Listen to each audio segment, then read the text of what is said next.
Bloomberg Audio Studios. Podcasts, radio, news. I do. I've met him already 3 times. He's come over to see me twice. No, I get along with him well. I like him a lot. He's liberal, which is a little bit different for me. But I think he's a very good person. I think he's done a very good job. Donald Trump on Air Force One speaking about Keir Starmer. The Prime Minister feeling the love from across the Atlantic. How long will the good vibes last? Hello, you're listening to Bloomberg UK Politics. I'm Caroline Hepker. And I'm James Woolcock. Well, Caroline, I come to the programme with a cautionary tale for all the optimists today. Imagine a country widely seen to have warm relations with the US. It's run by its first left-wing leader in recent history, and America sends more goods there than it imports back, running a trade surplus. This country thinks that if anyone was going to avoid trade tariffs from a Donald Trump, it would be them. But they take a firm stance on a moral issue, and wham, within hours, they have a 25% levy on all goods they trade to the US. Now, if you logged off over the weekend, you might not know that I'm talking about Colombia, which refused to allow 2 military planes carrying deported migrants to land. Well, it's the first time in his term that Trump has followed through on his punitive threats. And judging by the results, as you say, James, capitulation from Colombia, the hardline approach does seem to have worked. Colombia may be an uncomfortable example for Britain. It seems to disprove the belief that the UK government has held to, that Britain's trade deficit with the States would insulate it from the sting of tariffs. Trump is seemingly pretty close and friendly towards Starmer for the time being. But how will he take the Prime Minister's attempts to cosy up to the EU? It's a bloc the US President has called abusers and teased tariffs for so far. So how will he cope if Starmer then chooses to join the EU's pan-European customs programme, as leaders have indicated that they would be open to? Well, joining us now to discuss this one is Marco Forgione, Director General of the Chartered Institute for Export and International Trade. Well, you heard us there, Marco. It's buddy-buddy for the moment between the UK Prime Minister and the US President, but there are these warning signs on the horizon. Where do you think the UK is going to sort of work out in terms of trade? How important are these nice words? I think it's really important that the president has been very positive about the prime minister.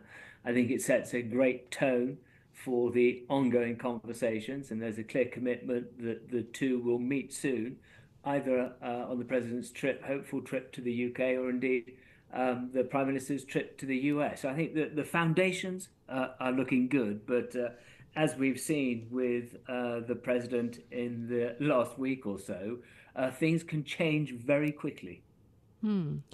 Yes, and this idea that there would be a counter, that there wouldn't be a tit-for-tat trade war because other countries would retaliate, has surely been shredded by what happened with Colombia. It wasn't just the threat of 25% trade tariff, an immediate emergency tariff that the US would impose on Colombia if it didn't accept these deported Colombian citizens, migrants out of the US into the country, but that would be followed up, according to the plans from the US, within a week with 50% tariffs if those migrants weren't accepted. And also the idea of a travel ban, of visa revocations for Colombian government officials going to the US, of emergency banking and financial sanctions. The list was really overwhelming, really, against Colombia. This has surely shredded any idea that you could retaliate against the US. It's clear that the President Trump administration will use all tools available to them to impose their will.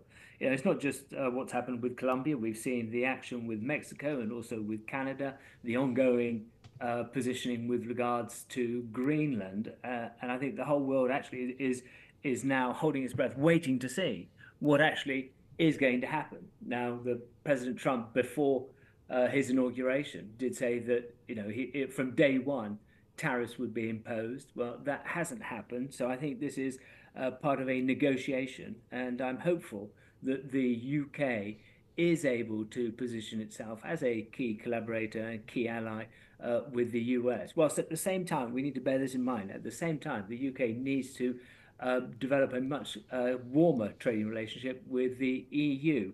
So that there are two challenges that Prime Minister Starmer has looking at the UK currently. It's how do we build a relationship with President Trump that avoids punitive tariffs on UK goods and services, and collaborate and build a closer trading relationship with the EU, when we know very clearly that President Trump has his eyes set on tariffs on the EU, as he made clear in his speech to the Davos World Economic Forum meeting. You use the word there, hopeful, Marco. Now, I think, if anything, the weekend shows that hope isn't good enough. You've got to have hard economic realities. So what are the UK's bargaining chips on this table? There's a range. We have a very close trading relationship already. We are one of the largest investors into the US, just as the US is a key investor into the UK.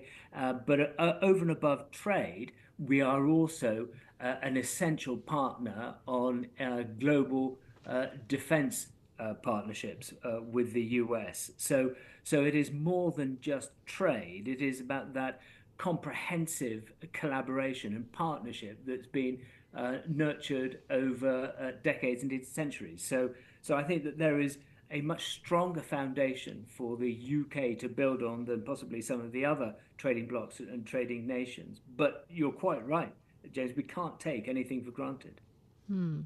It all comes at a crucial time this week for the domestic economy. Chancellor Rachel Reeves is due to give a major speech this week, trying to set out fresh plans for what has been so far sort of elusive economic growth. How important do you think trade is going to feature maybe in that conversation and in the equation to boost domestic growth? Trade is essential. The only way we're really going to get the UK economy growing is by getting more UK businesses trading cross borders, getting more exports taking place. So you need more businesses trading overseas, and we need to increase the amount of goods and services that we're exporting. That's the only way we get the UK economy really firing and achieving its potential. But we have to bear in mind, just reflecting on how rapidly changing the environment is.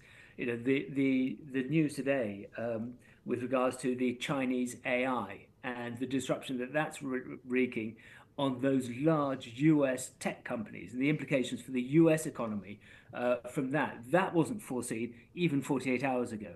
So we are in a rapidly changing environment, and the Chancellor has got to look at how she creates not just the fiscal environment for UK businesses to grow, to get that growth into the economy, but also how the government engages internationally to build that trade resilience. So it's a challenging time, but there has to be direct policy over the coming weeks that is going to lay the foundations for UK business growth. And it couldn't be more important if we look at UK business sentiment currently, which is at 2-year lows. In fact, there's been virtually no change since December. UK businesses aren't expecting any real improvement between now and April. And the December figures were the worst, as I said, for more than 2 years. So there's a huge amount that the government has got to do here to get business sentiment growing, but more importantly, to open up those overseas markets for UK goods and services. Earlier, you mentioned the big elephant in this room here, and it is Europe. Every business seems to sort of say there's been a big hit, and for Labour, it's been a closed question. They say they're not revisiting the deal. They may try and get some sort of better deal.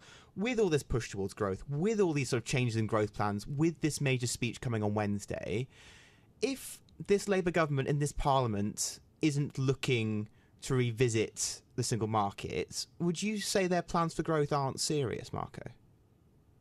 There are things that can be done, even under the terms of the TCA, currently, under the terms of the Brexit deal. There's more that can be done to build a closer trading relationship, to remove some of the friction that exists in trade between the EU, the UK, and the UK and the EU.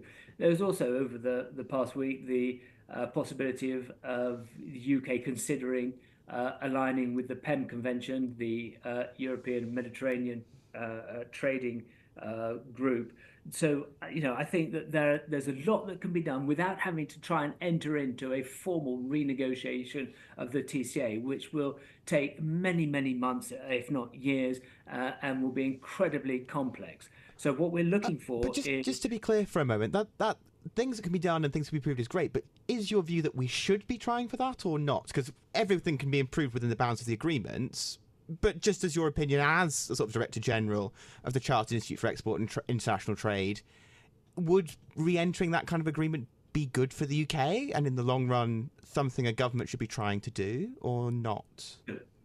So re-entering the customs union or the single market is as much political as it is practical. And, it's not a straightforward possibility of just going back in on the terms that existed previously. So there would be a long period of negotiation, which would in itself be disruptive. I think what we need to be doing is doing what is practical right now and building a much closer relationship with our closest trading bloc. Our biggest collaborator is the EU, closest trading collaborator is the EU. And since Brexit, it's been clear the number of UK businesses, particularly the MSMEs, the micro, small and medium enterprises, trading with the EU has dropped dramatically and isn't increasing. And we've got real fears that we're going to see something similar for EU-based MSMEs trading with the UK as the new rules come into play for the way in which the UK border operates. So we've got to be looking really practically now at what can be done to help and support businesses to trade into and out of the EU, and what can be done to remove friction that currently exists. And that's, as I say, before you start trying to enter into a renegotiation of the terms of the TCA.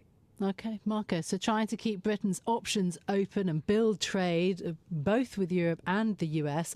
Thank you so much for being with us. Marco Forgione is Director General of the Chartered Institute of Export and International Trade on this, most now vexing of questions, how to handle the Trump administration, how to increase your own domestic economic growth without falling foul of potential tariffs. That's it from us for today. If you like the programme, don't forget to subscribe and give it 5 stars so other people can find it on Apple Podcasts, Spotify, or wherever you listen. This episode was produced by Tiwa Adebayo and our audio engineer was Peter Nicolino. I'm Caroline Hepker. And I'm James Woolcock. We'll be back with more tomorrow. This is Bloomberg.